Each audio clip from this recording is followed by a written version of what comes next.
ಏನು ಮತ ಹಾಕಿಸ್ಕೊಳ್ಳೋಕೆ ಈ ಡೆಲಿಗೇಟ್ಸ್ಗಳನ್ನ ಅಥವಾ ಡೆಲಿಗೇಷನ್ ಫಾರ್ಮ್ ಉಳ್ಳಂಥ ರೈತರನ್ನೇ ಕರ್ಕೊಂಡು ಹೋಗ್ತಾ ಇದ್ದಾರಲ್ಲ ಇವರು ಮನಸ್ಸು ಬಂದ್ ಮಾಡ್ಬೋದು.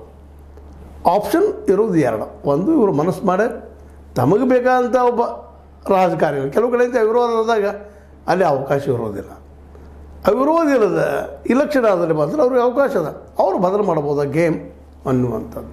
ಅದು ಬಹಳ ಕಡಿಮೆ. ಯಾಕಂದ್ರೆ ನಮ್ಮ ರೈತ ಸಮುದಾಯದಲ್ಲ ವಿಶೇಷವಾಗಿ ಬಡತನ ಇರೋದರಿಂದಾಗಿ ಕಲಿಕೆ ಅದು ಶಿಕ್ಷಣ ಕಡಿಮೆ ಇರೋದರಿಂದಾಗಿ ಯಾರು ಒಳ್ಳೆಯವರು ಯಾರು ಕೆಟ್ಟವರು ಅನ್ನೋದಿಲ್ಲ. ಕಷ್ಟದ ಸಮಯದಲ್ಲೇ ತಮಗೆ ಯಾರು ಒಂದಿಷ್ಟು ಹೆಲ್ಪ್ ಮಾಡಿರ್ತಾರಲ್ಲ ಅವ್ರ ಬಗ್ಗೆ ಒಂದಿಷ್ಟು ದೊಡ್ಡ ಮನಸ್ಸು ಇರ್ತದೆ ರೈತಂದು. ಹೀಗಾಗಿ ಅವರು ಯಾವ್ದಾದ್ರೂ ಒಲಿಬೋದು. ಅದು ಮತ್ತೊಂದು ಯಾವುದೋ ಜಾತಿಗೋ ಧರ್ಮಕ್ಕೋ ದೇವರಿಗೋ ಒಲಿಯುವಂಥ ಸಾಧ್ಯತೆಗಳು ಹೆಚ್ಚಿಗಿದ್ದಾವೆ. ಹೀಗಾಗಿ ಇದೇ ಸತ್ಯ, ಇವರ ಗೆಲ್ತಾರೆ ಅಂತ ಹೇಳೋದು ಕಷ್ಟ. ಆದರೆ ಇಬ್ಬರು ಅದ್ರ ಪ್ರಬಲವಾಗಿ ನಾವು ಗೆಲ್ತೀವಿ ಅನ್ನುವಂಥ ಮಾತುಗಳನ್ನು ಮಾತಾಡ್ತಾ ಇದ್ದಾರೆ.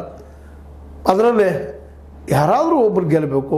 ಇಲ್ಲ ಅಂದರೆ ಸಮಕುಸ್ತಿ ಆದರೆ ಅಲ್ಲಿ ಕುದುರೆ ವ್ಯಾಪಾರ ಅಂತ ಗೊತ್ತದ ನಿಮಗೆ. ಕುದುರೆ ವ್ಯಾಪಾರ ಅಂದರೆ ರೇಟ್ ಬೇಕಾದಷ್ಟು ಆಗ್ತದೆ ಸರ್. ಇಷ್ಟೆಲ್ಲ ಮಾಡಿ ಗೆದ್ದ ಅಧಿಕಾರ ಹಿಡಿದಾಗ ಸಹಜವಾಗಿ ನಾವು ಅವರಿಂದ ಎಂಥ ಆಡಳಿತ ಅಪೇಕ್ಷೆ ಮಾಡಲಿಕ್ಕೆ ಸಾಧ್ಯದ, ಅದು ಮುಂದಿನ ಚರ್ಚೆ. ಆದರೆ ಇಷ್ಟೆಲ್ಲ ಮಾಡ್ತಾ ಇದ್ದಾರೆ. ಅಲ್ಲಿ ಏನಿದೆ, ಆರಂಭದಲ್ಲಿ ಬಾಲಚಂದ್ರ ಜಾರಕಿಹೊಳಿ ಒಂದು ಪ್ರಶ್ನೆ ಮಾಡಿದರು, ಇದರಲ್ಲಿ ಏನಿದ್ರೆ ಇಷ್ಟೆಲ್ಲ ಬರ್ತಾ ಇದ್ದಾರೆ TID ಬಿಟ್ಟು ಮತ್ತೇನು ಇಲ್ಲ ಅಂತೇಳಿ ಮತ್ತು ಇನ್ನೊಮ್ಮೆ ಪ್ರಶ್ನೆ ಮಾಡಿದರು.